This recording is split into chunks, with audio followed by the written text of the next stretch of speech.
that national candidate. How do you intend to convince your colleagues in the opposition, the united opposition, who have equally expressed interest in wanting to vie for the same position come 2027? One of the things is that if it was our colleagues that we are supposed to convince, then there will not be any need to go out and do rallies.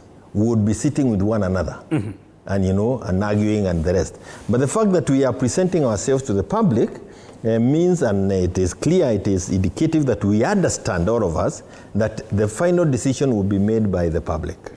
And I want to tell you that 2013 is a year of reference, and it's important to pay attention to what happened. Uhuru Kenyatta was a little reluctant to run. He had moved aloud, picked on Musalia, even talked of Kalonzo, talked of the others. But the people who were behind him, led by Akina Kavogo and Maisore Chomo, and other lady called Naomi Chabano Tafeta, they told him, it is not you who is looking for this office. It's us behind you looking for the office. And I see a similar scenario happening in this country this time round. We are seeing a very unpopular head of state, William Ruto. Extremely unpopular at 82%. And we are also seeing a person who is getting currents from every corner of this country, just like your screen there. Every corner of the country, you can hear somebody mentioning Matiang'i because he did something. He has a track record.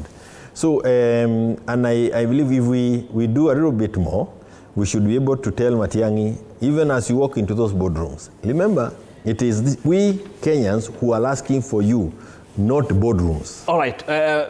Jeremiah Kioni, when you say this is unpopular president, Kenya's past presidents each served 2 terms or more, depending on the constitution in which they served under. What gives Jubilee and people like you the confidence that William Ruto will be the first 1-term president? Well, even he himself, whenever he goes to places, anaambiwa akisema chakula ndio hii, anaambiwa 1 term, chakula ndio hii, those are Kenyans speaking.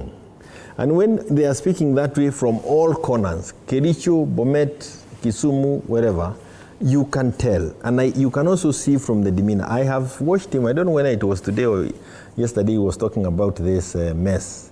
I think it's today he was trying to answer back when we told him that he's created mess in the education system. And he speaks 3, 4, 5 paragraphs of Kizungu. And then at the end of it, he pauses and says, "Ama namna gani wananchi?" Then you can actually understand he's trying to impress Kenyans na Kizungu mingi, not based on any facts, because they are just very empty sentences that he's making. When you say that there are 500,000 kids who have not gone back to school, he should be saying it's not 500, it is 100,000. You talk those kind of facts. So his unpopularity has nothing to do with what I'm saying. It has everything to do with how Kenyans are reacting to even his team when they go out there. And given, and I still ask the question, given that then there's no Kenyan president who has served half of the 2-term constitutionally allowed limits, what gives you the confidence that William Ruto will serve 5 years? The only reason, Kibaki almost served 1 term until he went out to give his track record. Fortunately for him, he had a track record and people had faith in him. There is one huge mistake William did when he got into power. And I talked to Abusha recently, and he told me, Abusha wakaida kule Kenyatta Market, he told me, there is no comeback on this. His first whole period, he forgot that he made promises of bottom-up, hasara, and all those other things that he was saying. And went on saying, this project tumemaliza, hapa tutajenga barabara. You don't know those jokes that were being made by people. That created a very bad image and impression of him among Kenyans. And a person who cannot be relied, he cannot give his word. And a leader is a person who gives his word. That he says, tulimwelewa pale mwanzo na tuliamua pale mwanzo. We are not going to change whether you uleta nyota, ulete mwangaza, ulete nini. All right. Number 2, the deaths of the Gen Zs, 24, 25, are a very painful thing in this country. and you can only think that Kenyans have forgotten if you are permanently choppering around and in the plane. You may forget what is happening hapa.